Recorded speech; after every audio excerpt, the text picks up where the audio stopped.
excited, but not surprised by the final repeal of the 18th Amendment.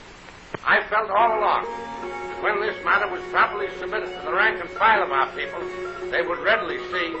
that it had no place in our Constitution. It would be very difficult, if not impossible,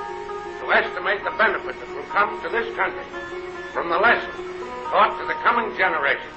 to make it their business to see that no such matter as this is ever again